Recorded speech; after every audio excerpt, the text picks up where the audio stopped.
There's a sound that doesn't come from outside.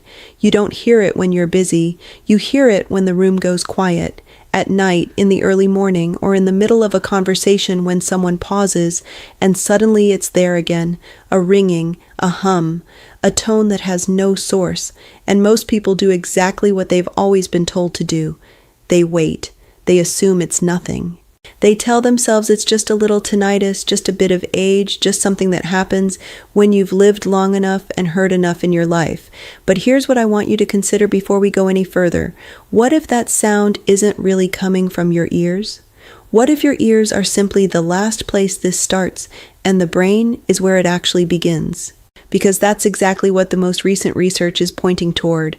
And once you understand the mechanism behind it, that ringing stops sounding like a nuisance and starts sounding like something much more worth paying attention to. So if you've been living with that sound, or if someone you love has, stay with me. Because what I'm going to walk you through today may completely change the way you understand it. I'm Dr. Nora Khalil. I've been in clinical practice for over 12 years, and most of what I do is help people understand what their body is telling them, especially after 60, when the signals get quieter and the stakes get higher. If you're new here, this channel is a place where we take the things that often get dismissed or oversimplified, and we look at them carefully, with the respect they deserve. If this topic speaks to something you've noticed in yourself or someone close to you, I'd invite you to subscribe. That way you won't miss what we cover next. And if by the end of this you find it genuinely valuable, a like helps more people find this information. It's a simple thing, but it matters. Now, let's talk about what's really happening when your ears won't stop ringing. Most people think of tinnitus as an ear problem. And that makes intuitive sense. You hear the sound, so the issue must be in the hearing system, right? But here's where the understanding breaks down, and it breaks down in a way that explains why so many people try treatment after treatment and never quite get to the root of it. Your ears are actually quite passive instruments. They receive sound vibrations and convert them into electrical signals. That's their job. But those signals don't become anything you consciously hear until they travel through a pathway, a network of nerve fibers, and reach specific regions of your brain.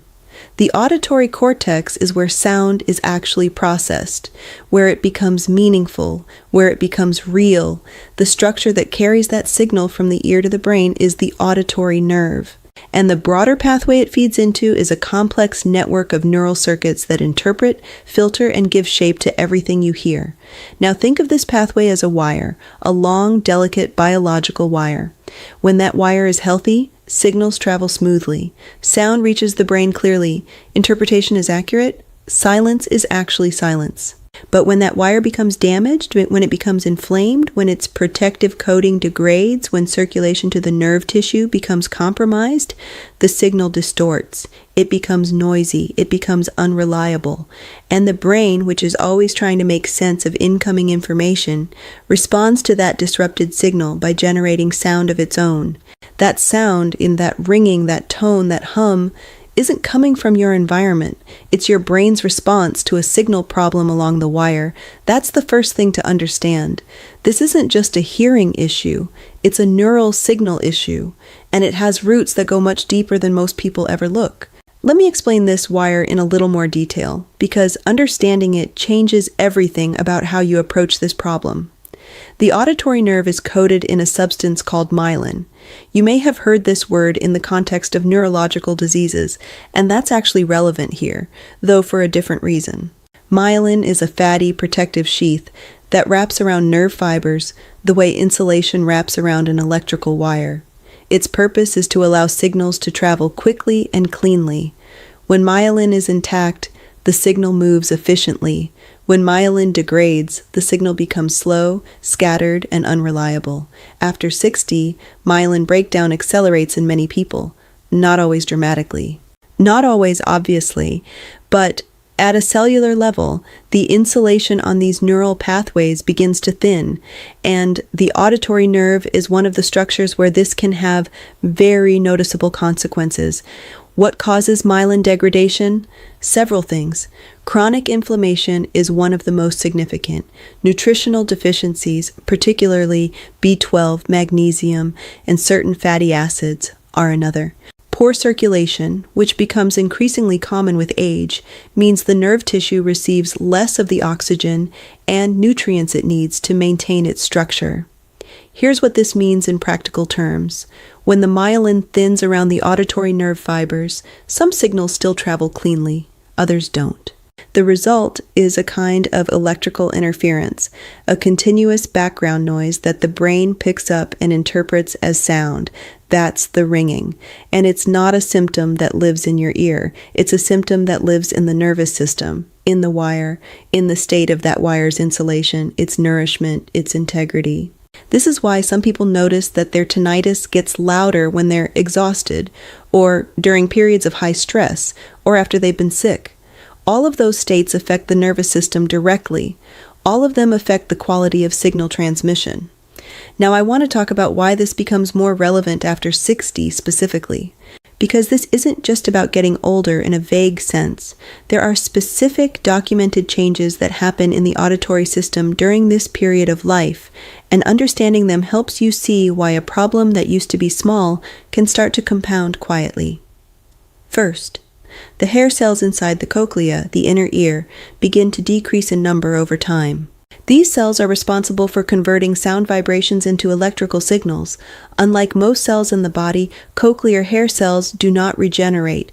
Once they're gone, they're gone. Now, the loss of some hair cells over a lifetime is considered a normal part of aging. The clinical name for this is presbycusis.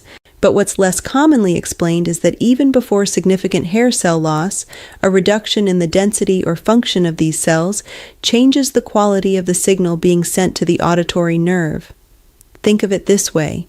If 100 clear voices are sending a message, and over time only 70 are speaking, and some of them are speaking quietly or at the wrong pitch, the message that arrives at the destination is less coherent. The brain receives a degraded version of what the ear is picking up. In response, the brain compensates. It increases its own sensitivity. It essentially turns up its internal volume, trying to make up for the weaker input. And here is where the problem compounds. A brain that is trying to amplify a degraded signal is also amplifying any distortion in that signal. The result, in many cases, is tinnitus. This is why tinnitus becomes significantly more common after 60. It's not simply that the ears are worse. It's that the relationship between the ear and the brain shifts in a specific way, and the brain's response to that shift is to generate noise. And here's the part that most people never connect.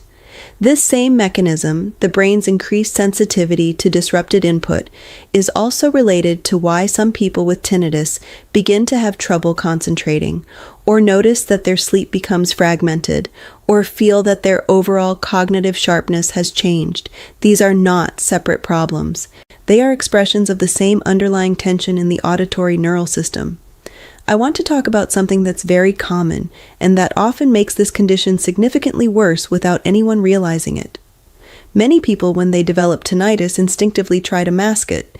They keep the television on. They sleep with a fan running. They fill the room with background noise so they don't have to hear the ringing. And I understand this completely. The sound is disruptive. It interferes with sleep, with focus, with the ability to be present in a conversation. Looking for relief from it is natural, but here is where the strategy becomes counterproductive in a very specific way. When you consistently mask the tinnitus with external sound, you're not resolving the underlying signal problem. The brain's attempt to compensate for the disrupted auditory input continues. And over time, the brain can become more deeply entrenched in the pattern of generating that internal sound, because the pattern of compensation itself becomes reinforced. There's something in neuroscience called neuroplasticity. It's the brain's ability to change and adapt based on experience and input. Most of the time, neuroplasticity is a hopeful concept. It means the brain can learn, recover, and rebuild. But neuroplasticity works in both directions. The brain also strengthens patterns that are repeated. If the auditory brain circuits are consistently engaged in compensatory sound generation, those circuits can become more established, not less. This doesn't mean you should never use masking sounds for comfort. There is a place for them, and they can genuinely help with sleep and anxiety. But it does mean that masking alone, without addressing what's happening in the wire, in the nerve pathway, in the underlying neural signal, is not a solution. It's a temporary relief that leaves the root problem untouched. What the research is pointing toward is that the most meaningful interventions are the ones that address the health of the auditory nerve and the brain circuits it feeds. Nourishment, circulation, reducing inflammation, protecting the myelin, giving the system what it needs to transmit signal clearly, rather than simply covering the distortion with noise. There's a concept in auditory neuroscience called central gain, and it explains something that almost nobody ever mentions to people living with tinnitus. When the input coming from the ear decreases, whether due to hair cell loss, nerve degradation, or simple age-related hearing changes, the brain doesn't just accept the quieter signal passively. It actively increases its own amplification. It turns up the gain on its auditory processing circuits. Think of a microphone and an amplifier. If the microphone becomes less sensitive, you turn up the amplifier to compensate. The sound gets louder, but so does every artifact, every bit of static, every imperfection in the line. That's what the brain does. And the static, the imperfections in the auditory signal, become the ringing. But here's what this tells us that goes beyond the tinnitus itself. Central gain is a neurological process. It lives in the brain's auditory cortex, and it interacts with other systems, including the limbic system, which governs emotional response, and the prefrontal cortex, which governs attention and focus. This is why tinnitus is so often accompanied by anxiety. Not because the person is emotionally fragile, but because the neural circuits involved in auditory processing are in direct communication with the circuits that regulate emotional state. When those auditory circuits are in a state of heightened sensitivity and chronic noise generation, the emotional circuits don't remain unaffected. This is a physiological relationship, not a psychological weakness. And recognizing it as such changes how you approach it and how much compassion you extend to yourself or someone you love who is struggling with it. The brain is not malfunctioning arbitrarily. It is responding logically to a signal problem. The question is whether we can address the signal problem at its source, in the wire, in the nerve, in the conditions that allow or prevent healthy transmission. Before I continue, and because this next section is directly about what can actually be done, I want to mention something that I think is worth looking into. There's a specific mechanism that's been getting attention in research around auditory nerve health and tinnitus. It involves the way certain natural compounds interact with the neural circuits we've been discussing, not masking the sound, but actually supporting the biological conditions the auditory system needs to function more cleanly. I've looked at a presentation that walks through this in detail, a documented mechanism that connects brain circuit malfunction to tinnitus and identifies a natural approach that targets it specifically. It's one of the clearer explanations of this that I've seen, and it aligns with what the current science is showing about the wire, the gain, and what the nerve actually needs. If you're curious about that, the link is in the description below and in the first pinned comment. It's worth a few minutes of your attention, especially after what we're about to get into next. Here's a factor that comes up repeatedly in the research and almost never comes up in a regular doctor's appointment when someone reports tinnitus, chronic, low-grade inflammation. Not the kind of inflammation you can see or feel, not swollen joints or a fever. The kind that circulates quietly through the body over years, affecting blood vessels, nerve tissue, and cellular function without producing obvious symptoms. After 60, chronic inflammation is extremely common. It's been linked to cardiovascular disease, cognitive decline, metabolic issues, and joint deterioration. But its effect on the auditory system is less often discussed. The auditory nerve, like all neural tissue, is dependent on a clean, unobstructed blood supply. The tiny blood vessels that feed the cochlea and the auditory nerve are among the most delicate in the body, and they are highly vulnerable to the effects of inflammation and vascular dysfunction. When these vessels are compromised, when inflammation thickens the blood, narrows the vessels, or disrupts the microcirculation in the inner ear, the nerve tissue begins to receive less oxygen and fewer nutrients than it needs. The myelin thins, the signal degrades, the brain increases its compensatory gain, and the ringing begins or intensifies. This is the pathway that connects inflammation to tinnitus, and it's also the pathway that connects cardiovascular health to hearing health, two areas most people never think of together. High blood pressure is one of the most consistent risk factors associated with tinnitus. So is diabetes. So is a sedentary lifestyle. Not because these are ear diseases, but because they all impair the microvascular environment that the auditory nerve depends on. This is an important reframe. If you have tinnitus and you also have unmanaged blood pressure or blood sugar, the ringing in your ears may partly be a reflection of what's happening in your vessels, and the path toward improvement runs directly through those systems. Let's talk about something practical and often overlooked: what the auditory nerve actually requires to stay healthy and what happens when those requirements aren't met. Magnesium is one of the most important minerals for auditory nerve function and one of the most commonly deficient in adults over 60. Its role in the nervous system is fundamental. It acts as a natural buffer for the nerve cells, helping to prevent overstimulation. When magnesium levels fall, nerve cells become hyperexcitable. In the auditory system, this contributes directly to the kind of erratic signal generation that produces tinnitus. Vitamin B12 is another critical factor. B12 is essential for the production and maintenance of myelin, the protective coating around nerve fibers we discussed earlier. B12 deficiency is strikingly common in older adults, partly because the ability to absorb it from food decreases with age, and partly because many common medications interfere with its absorption. Without adequate B12, myelin degrades faster. The wire loses its insulation. Auditory signal quality declines. Zinc plays a role as well. The cochlea contains one of the highest concentrations of zinc of any tissue in the body. Zinc is involved in the activity of specific enzymes that protect the inner ear cells from oxidative damage.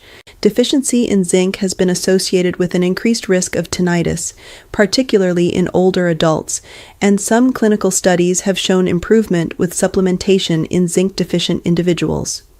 Omega-3 fatty acids, the long-chain form found in certain foods and supplements, are essential for maintaining the flexibility and function of nerve cell membranes.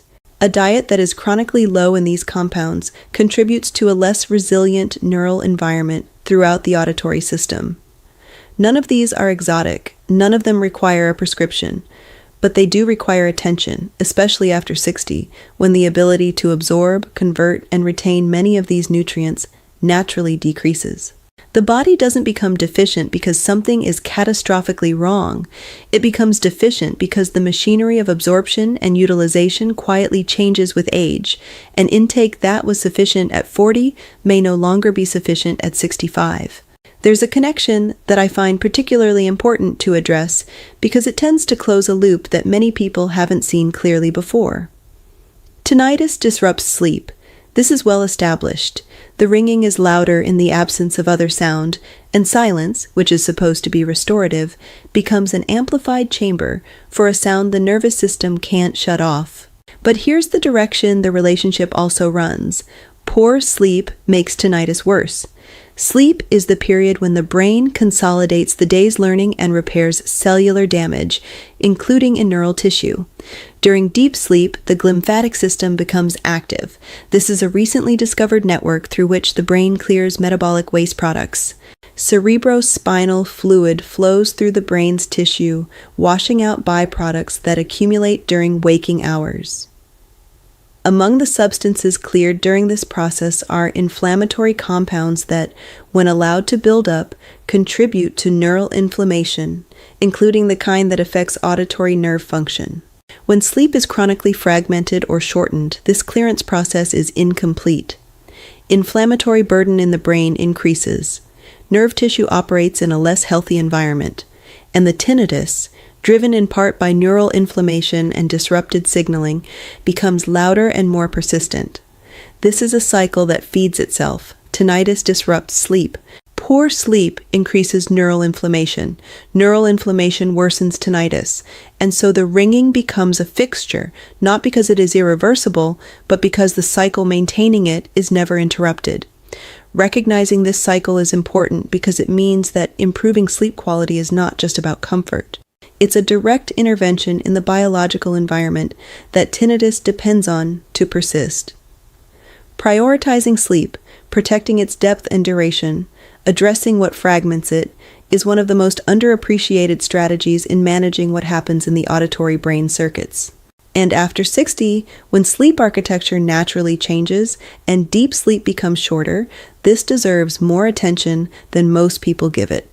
I want to close the scientific picture with something that I think represents a genuine shift in how this condition is being understood, because it changes what seems possible. For a long time, tinnitus was considered largely irreversible. The dominant view was hair cells are lost, damage is done, the ringing is a permanent feature of the landscape, learn to live with it. That view is being revised, not because tinnitus is easy to treat, it isn't, not because there's a single solution that works for everyone, there isn't, but because the understanding of where tinnitus lives has changed. And when you locate the problem more precisely, the possibilities shift. If tinnitus were purely a matter of missing hair cells, then yes, reversal would be essentially impossible because those cells don't regenerate.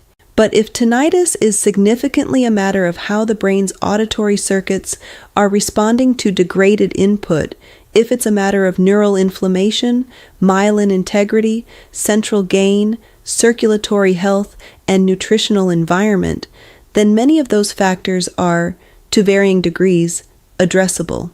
The brain's auditory circuits are plastic, they can reorganize. The inflammatory burden in the nerve tissue can be reduced. The nutritional deficiencies that compromise myelin and nerve function can be corrected. The microvascular environment that feeds the cochlea and the auditory nerve can be supported.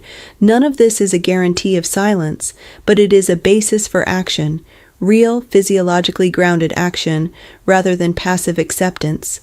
And that distinction matters, not just medically, it matters for what kind of relationship you have with your own body, whether you see the ringing as a sentence or as a signal worth responding to intelligently. I want to leave you with something that I hope changes the way you think about this from now on. When you hear that ringing, when it shows up in a quiet room or interrupts a moment of rest, I'd encourage you to stop thinking of it as noise and start thinking of it as information. Your auditory system is a biological structure. It has requirements, nutritional, circulatory, neurological. When those requirements are met, it functions with clarity. When they aren't, it begins to send imperfect signals, and the brain, doing exactly what it's designed to do, tries to make sense of those imperfect signals and produces sound in the process. That sound is telling you something about the state of a wire, about how well that wire is being nourished, insulated, and supplied with blood and oxygen, about the inflammatory environment surrounding it, about what the brain is trying to compensate for. The people who do best with this, who find the most meaningful improvement, are not the ones who simply wait or mask or accept. They're the ones who take the signal seriously and respond to what the body is actually asking for. After 60, your body communicates differently than it did at 40.